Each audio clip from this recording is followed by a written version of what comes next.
Okay, let's get the show started with the first news coming through now. The inflation report for the month of June. The Nigeria Bureau of Statistics just released data showing that inflation climbed to 9.2% in the month of June. That's 0.2% on the month of May. Putting that together for the first 6 months of the year, that was 8.6% higher than the first half of 2014. And who is to blame? The food index, the supply side of the economy. Let's get live now to our Abuja studios as we bring in the Statistician General, Dr. Yemi Kale. Good morning to you, sir, and we thank you for your time. Good morning. Thank you for having me. We appreciate that. Now, let's put some flesh on these numbers. Did you put these numbers together, but I'm sure you're not surprised at what the inflation reading is all about in terms of the upside. Well, it's not particularly surprising. As you know, inflation is about demand and supply, and it looked as if for bottlenecks that we are pushing up prices of goods and services. So we're not particularly surprised. The increase was largely as a result of challenges, or in particular, both in food and in core inflation. As far as food we're concerned, we have suppliers having challenges moving their commodities across the country as a result of scarcity of fuel. The average price of fuel year on year went up by about 7%. Paid by consumers, rather, went up by 7%. And in particular, in core, it was driven by transportation, fuels, and things associated with transportation and fuels.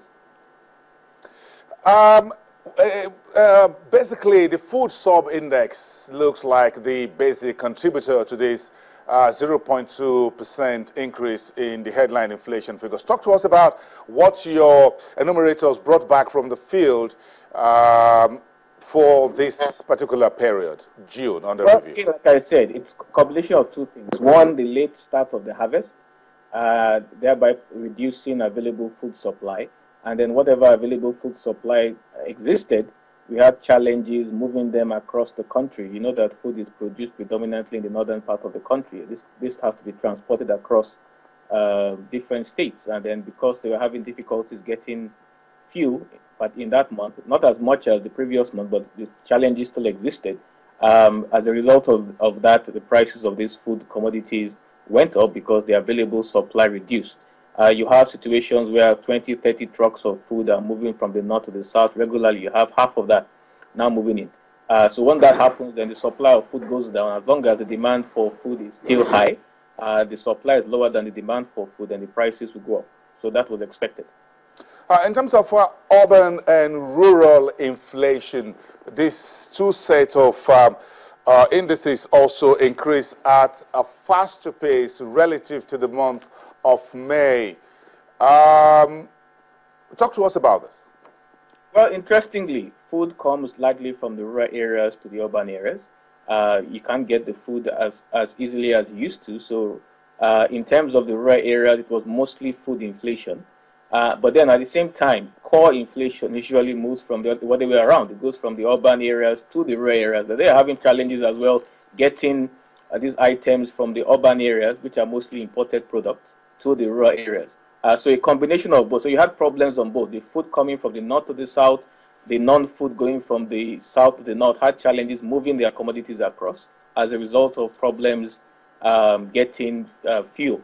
That probably was largely responsible for the increase in both urban and rural inflation, as well as overall inflation in June.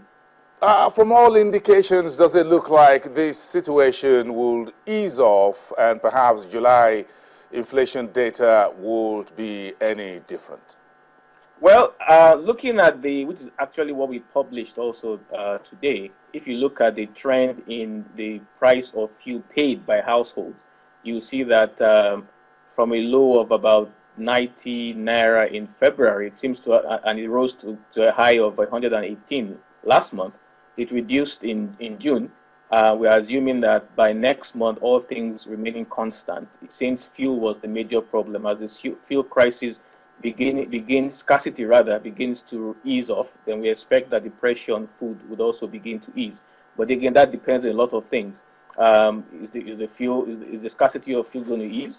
It's about demand and supply. We expect that some of the policies, CBN policies on importation would also feed in. So at the end of the day, it will depend on demand and supply and which of those two forces dominate. There are a lot of things going on next month, and it's very kind of difficult to tell which of those forces will dominate next month. So we're just having a look at, we'll have a look and see what happens. From all indications, it looks like the supply side is a headwind or tailwind, as it were. Let me put it that way. Reverse side now, reverse. It's a tailwind for inflation at this point.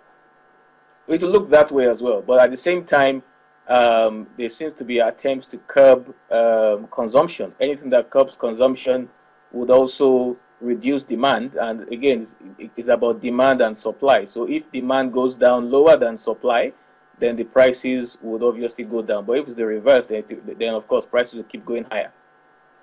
All right. Well, thank you very much, Dr. Yemi Kale, the Statistician General, for coming through on the program this morning.